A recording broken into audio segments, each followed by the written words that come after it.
Beastly rats. Those clever rodents are cautious now. They won't approach. I'm investigating the source of the epidemic in this district. Have you noticed anything unusual recently? Infection. Infection. The rats carry it, I heard. Rats. Rats. Many rats around that big house. Funny smell, too. Dead flesh. And where is this house? West of the park. Not very far.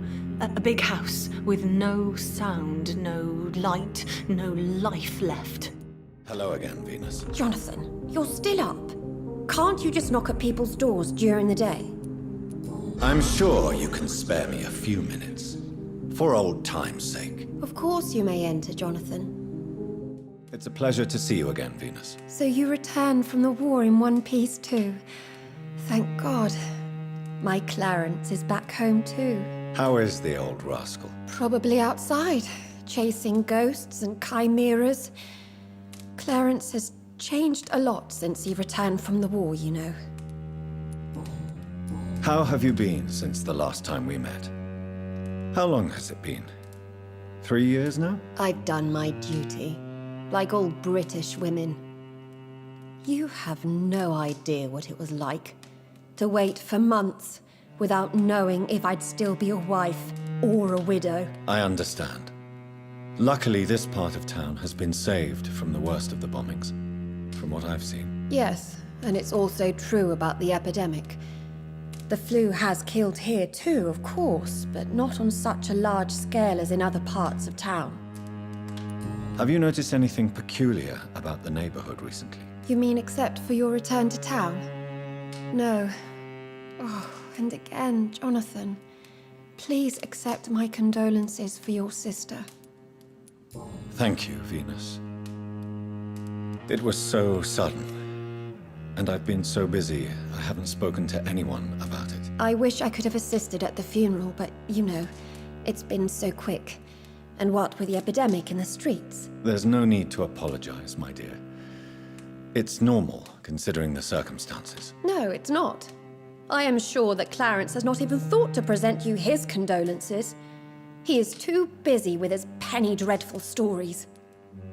Why is my return so surprising? It's more an unexpected happy end than a surprise.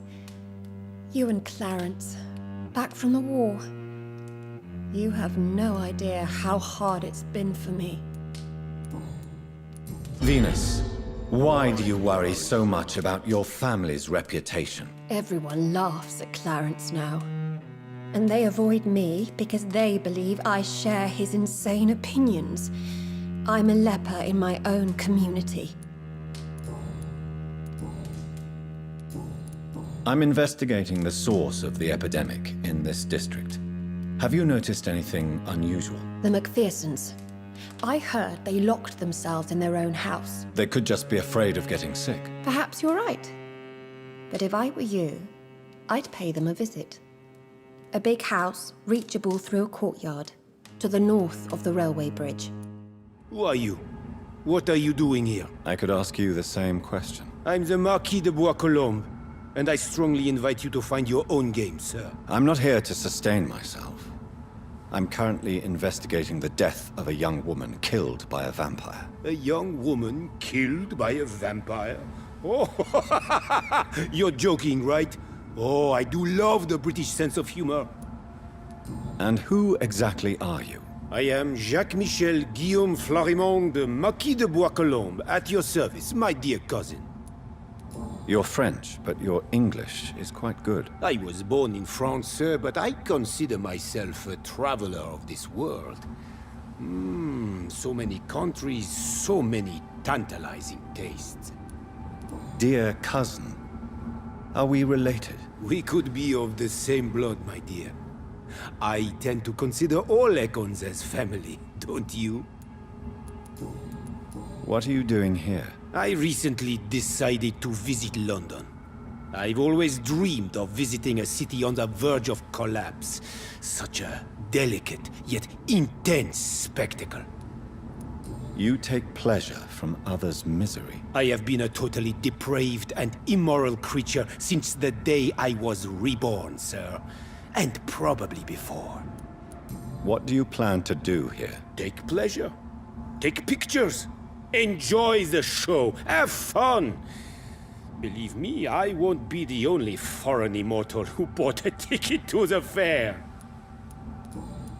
I followed the trail of blood from her room to here. Oh, you're referring to that young woman. Yes, the meeting turned messy.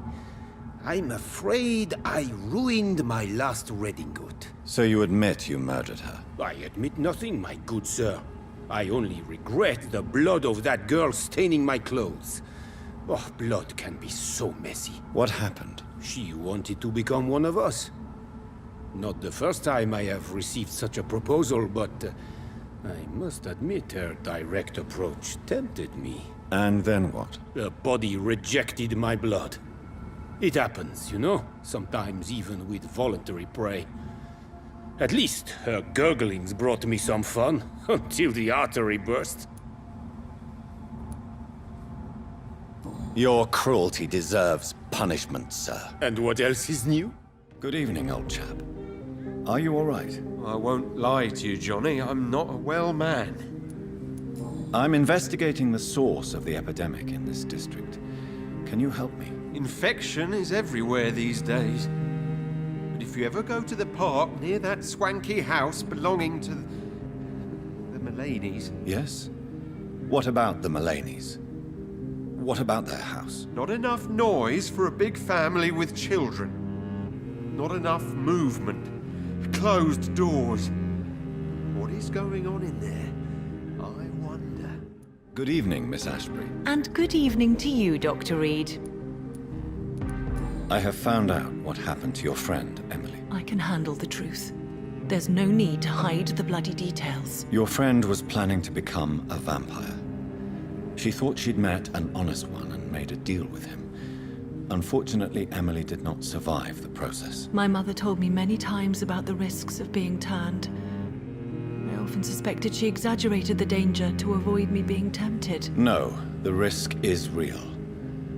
Have you any idea what a body has to endure to become an organism entirely consumed by its need to process and recombine blood? I should never have talked to Emily about vampires. I never thought she'd actually try it without me. Thank you, sir. Here, take this for your discretion. I'm investigating the source of the epidemic in this district. Have you noticed anything unusual recently? A few days ago, I spotted a strange house while campaigning for women's suffrage. Awful smell. No answer when I knocked. Where is it? It's the Mullaneys, a nice family who live in a big house near the park in the eastern part of this neighborhood. Hello, Jonathan. How are things on the West End front? Complicated, my friend. The rich and powerful feel threatened by the disease and have asked me to put an end to it. Yes. It is odd how resolving a crisis suddenly increases in urgency when it affects those who matter. It looks like the epidemic is spreading to the western districts of London. I am trying to locate the source of the infection. It won't be an easy task, my friend. This disease is highly contagious. Do you not think epidemiology could be helpful in this matter? To retrace the origin of infection through time and topology? If anyone can perform such a miracle, it will be you, Dr. Reed. Since this epidemic is evidently linked to the vampire curse, we must find the original carrier to understand where it comes from. I admire your logic, Jonathan, but be careful. Rationality, when it comes to your kind, is not always a reliable lens. Do you know Aloysius Dawson, the famous tycoon, is well versed in vampire and occult knowledge? No, I did not. But that is no surprise. For half a century, it has been quite the trend for English nobility to join secret societies and occult circles. But Aloysius Dawson is only a rich merchant. Yes, richer than Croesus. Wealth is more respected than title these days, even in England. Did he contact the Brotherhood of St. Paul? Try to join your group? It would not surprise me, but I am certain he's never been a member. Does the Brotherhood of St. Paul know anything about the Ascalon Club? Well, I'm afraid that's unlikely. Ascalon is a sensitive topic, and whatever material the Brotherhood has, I may not have access to. Who could answer me then? Usher Talltree, our current primate, may be the only one able to answer you. He's a discreet man who lives in the West End.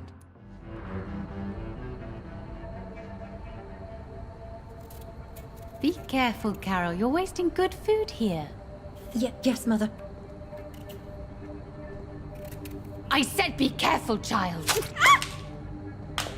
I'm sorry, sweetheart. Mummy has been so clumsy again. No, that's okay. It won't bleed for long.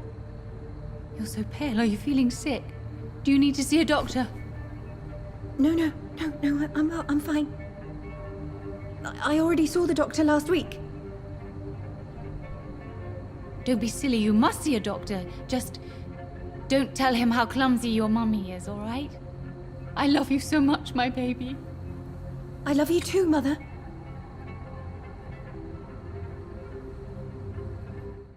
Good evening, Miss Price. You know you can call me Carolyn, my dear doctor. Tell me, Carolyn, do you often wound or hurt your daughter by mistake? No. I always thought it was Carol's clumsiness that caused these incidents. Maybe it's a family trait, Doctor. You really believe it's just bad luck and being clumsy then? Of course, Doctor. What else could it be? I have nothing to hide. Good evening, Miss Teasdale. How have you been since you returned home? Dr. Reed. Oh, thank God you returned safely from these awful streets. I was so worried about my father that I left without thanking you properly. Please don't mention it, miss. Good. I found him, you know. My dad. Or what was left of him. I think my abductor intended to do the same thing to me. What do you do for a living, Miss Teasdale? Before my kidnapping, I was a waitress in a pub. Now I'm unemployed. Were you fired? No. It's just that after my recent experience, I don't feel like I can go back to my normal life. I need to do something useful. Be very careful, Miss Teasdale. You were lucky to escape death once, but vampires lurk everywhere. You killed my kidnapper by yourself, didn't you? No offense, Doctor, but you're just a doctor. I don't see why I couldn't do the same. What do you intend to do? Dad always told me, Louise, if you want something, don't stop until you have it. I did my research and I found it. Ichabod Throgmorton, professional vampire hunter. I'll be his apprentice. What can you tell me about this area? I've never really liked this part of town. It was where my father wanted to live. I won't remain here much longer. What exactly don't you like about it? People here are contemptuous and elitist. My dad always said, Louise, always treat people like you want them to treat you. Louise, what can you tell me about the vampire who captured you? The little fucker claimed he'd fallen in love with me. That he wanted to spend eternity with me. Not a bad idea. At least that's the way it seemed at first. Really? Did you consider accepting his proposal? Well, immortality. Not a common wedding gift, is it? I think he just wanted to have his way with me. Can vampires even fuck, Doctor? What? Well, I really can't answer that. Well, since they are creatures of blood, physically speaking, I suppose an erection is possible, but Don't be embarrassed, Dr. Reed. I was just asking. You seem to cherish your father a great deal. Dad was the best. He kept an eye on me, but let me make my own mistakes. Louise used to say, mistakes are the best teacher. You would have liked him. I'm sorry you didn't have the opportunity to say goodbye. That's all right. He's buried in consecrated ground now. Nothing bad can happen to him. Good evening, Dr. Reed. A great night, what? I have found a restaurant that could satisfy you, Mr. Russell. The most intriguing and exotic restaurant in London. Really? You have piqued my interest. Where is it? It's a place where you eat in complete darkness and try to identify your meal without anything but your palate. My, oh my, how interesting. It could even be fun to eat a little poisson et frite that way. Oh, thank you, Dr. Reed. Please, have this for your research. I'm investigating the source of the epidemic in this district. Have you noticed anything unusual? Not really. Wait, now that you mention it, I don't see the McPhersons in my favorite restaurants. They love delicate meals too, you understand. Thank you. It may be nothing, but I'll investigate anyway. Where do they live? They have a house in the southern part of the district, somewhere north of the railway bridge. There is a courtyard, if I remember rightly.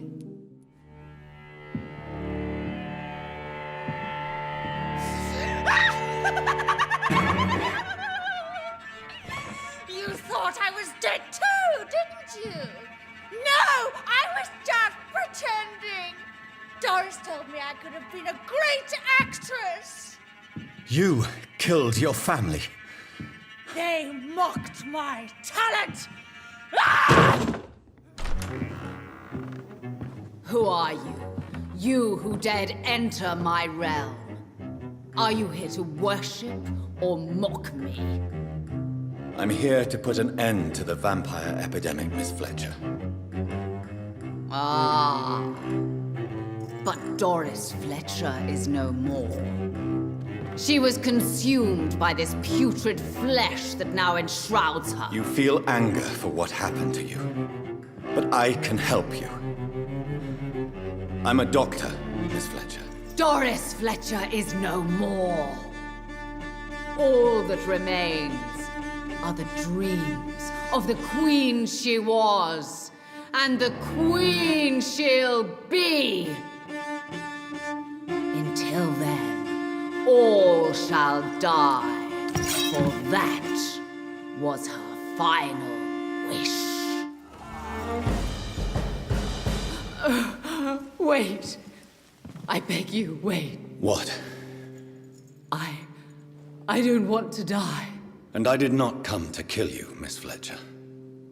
Will you spare me then? Save this cadaverous carcass of mine. Does your heart beat a little faster now? You fancy me then, Doctor? No, Miss Fletcher. My dead heart will beat for only one. Ah! Is she pretty? Is she sweet and tender? To me, yes. Ah! I hate her already. I know. And this is partly why you must be destroyed. But you just said... That I did not come here to kill you, yes. But I realize now the threat you embody must be stopped.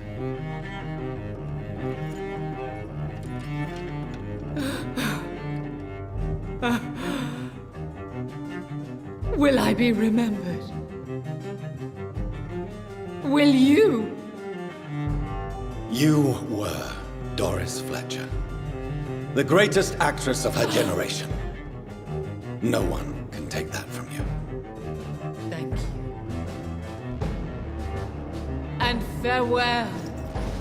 Ah! Ah! Ah!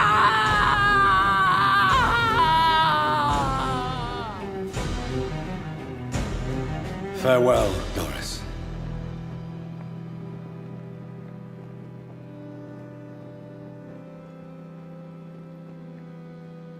Bravo! So dramatic. I love it. McCullum!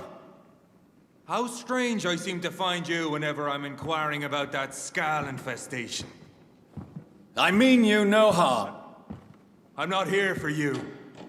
But once I've put all the pieces of the puzzle together, I'm sure we'll have a little chat, you and me. Stay away from me, McCullum. You and all your war dogs. That I can't guarantee, Dr. Reed. But I'll let you go. For now. Good evening, Miss Price. I'm Dr. Reed. Do you remember me? Dr. Reed? Yes, of course. You are the doctor who healed me and my mum. Good evening, Dr. Reed. Good to see you too, Carol. Are you all right? Oh, yes. I did not hurt myself recently. I know how to take care of myself now. I'm almost a grown-up. Why are you awake at night, Carol? I am helping my mother in her shop. It's not easy, but I'm a grown-up now. I'm sure your mother is grateful for your help. I do the best I can. But I'm so clumsy sometimes. I drop things. I injure myself. It's a good thing my mother has the patience of an angel. Why is work not easy? Is something or someone bothering you? Oh no, most people are gentle with me. But I'm so nervous sometimes. I pay no attention and hurt myself. Good thing my mum learned first aid. What can you tell me of the people living nearby? I don't speak to many people, except our customers. It's not easy to make friends. And with the epidemic, it's even more difficult. What can you tell me about the epidemic? Some of our regular customers have left London. Some others only send their housemaids now. Everybody fears the contagion. I've even seen men with weapons. Have you no friends at all? No. Mr. Nithercote used to pass by and was always nice to me. Does he not come by anymore? No. Mum said he was weird. Always reciting poetry about a girl he'd met in Whitechapel. I wonder who this camellia may be. Do you enjoy working with your mother? Oh yes, Doctor. My mother raised me alone after my father died.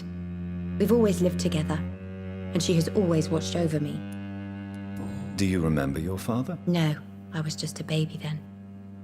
My mother always told me how strong and good he was. Do you ever think about getting married, now you're a woman? Oh no, Dr. Reed. Mum always says I'm still a child who has no idea how tough life can be. No husband would like a clumsy girl like me. Is it true you often hurt yourself, Carol? Yes, it's true.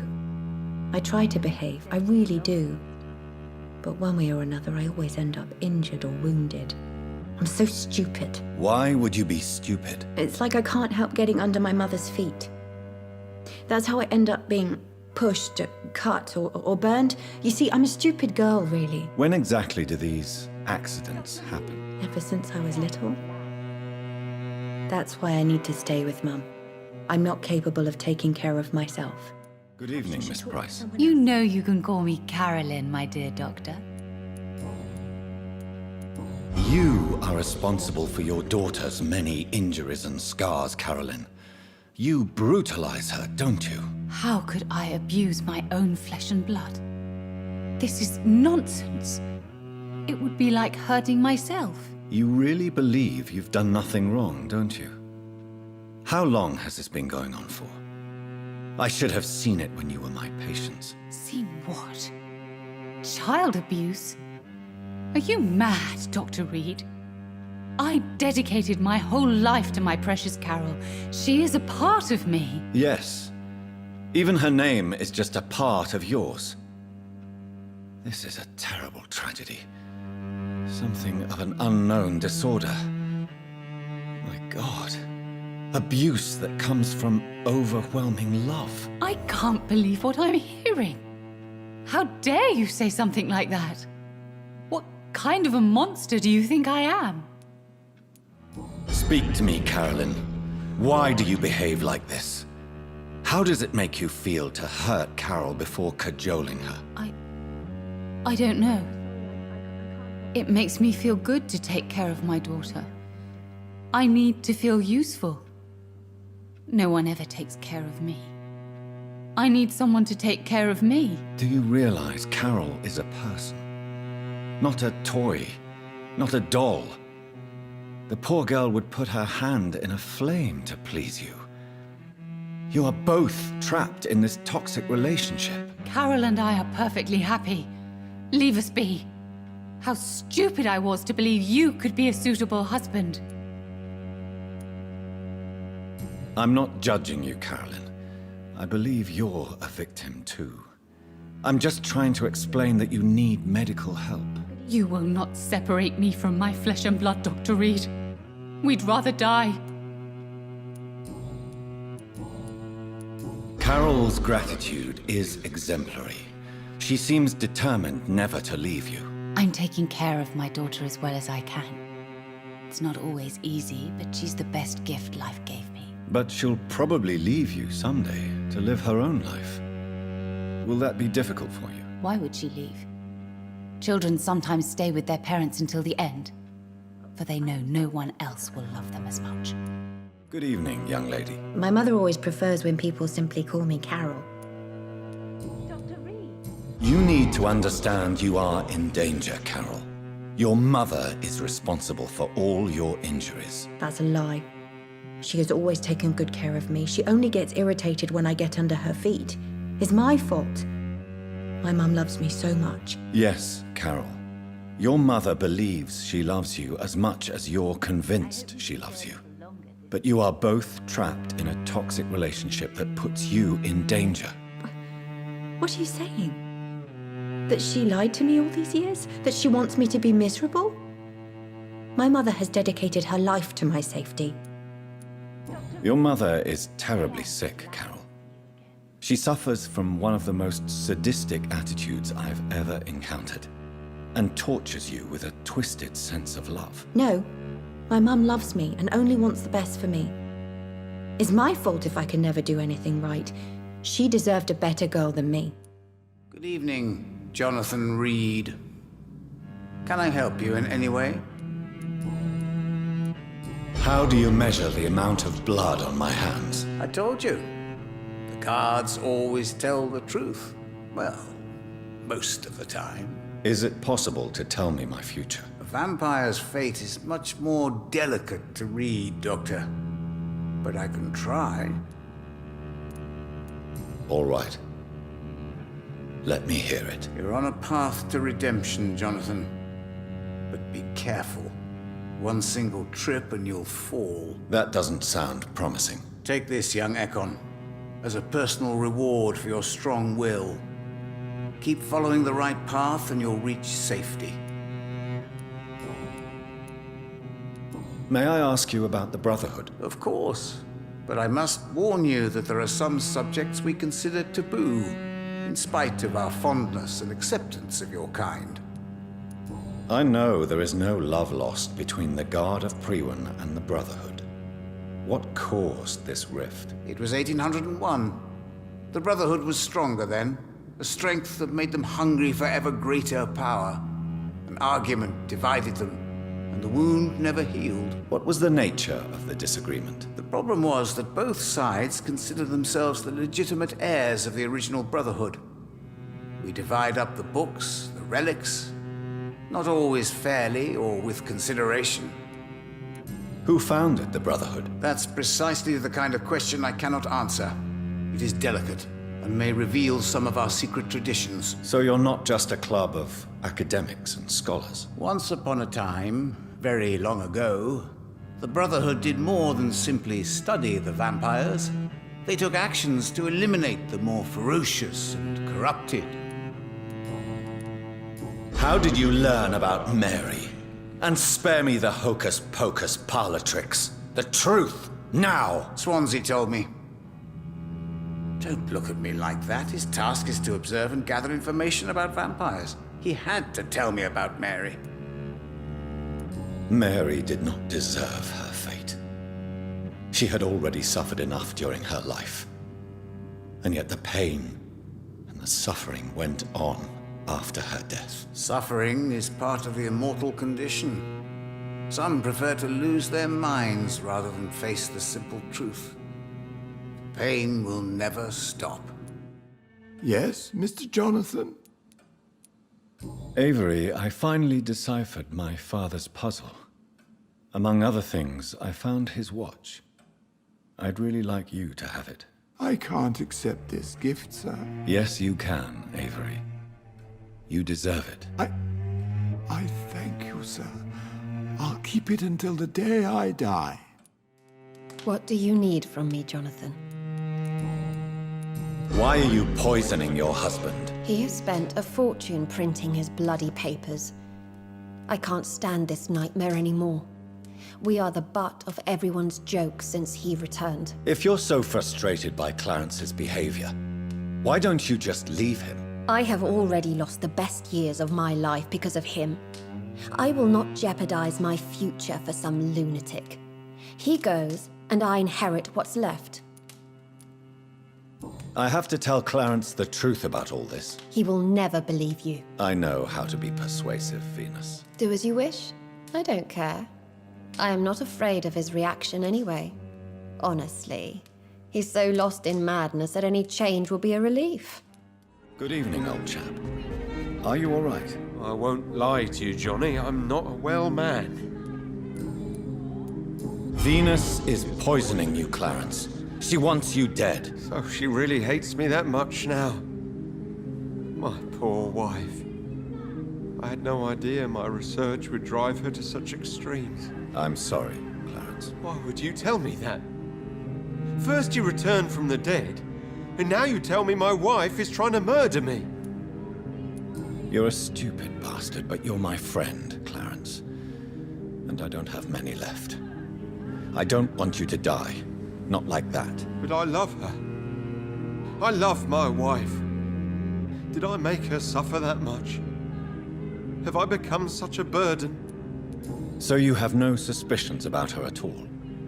Nothing in Venus's behavior has seemed odd since you returned? Frankly, it's my behavior that's been odd. Ever since I got back from the war, she accuses me of being paranoid and delusional. Elizabeth, what are you doing here? I've been formally asked to witness your triumph, my dear.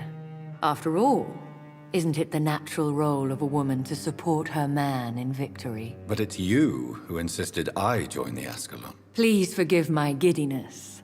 I'm just overcome by the thrill of finally being allowed within these hallowed halls. You certainly have an inquisitive mind. It's quite something.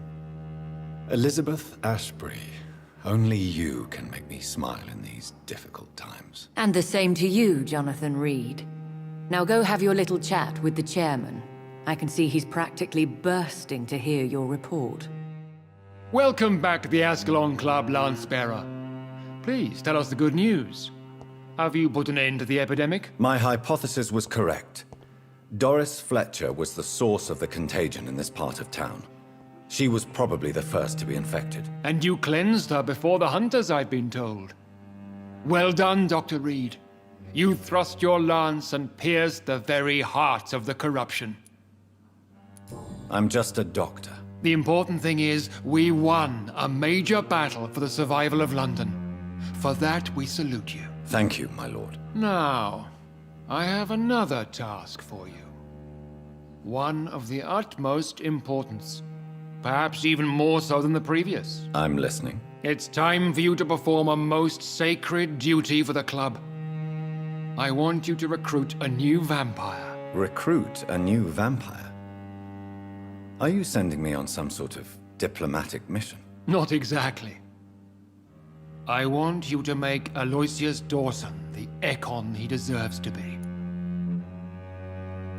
I'm not sure I'm the best candidate for such a task. I can hear the hesitation in your voice, Dr. Reed.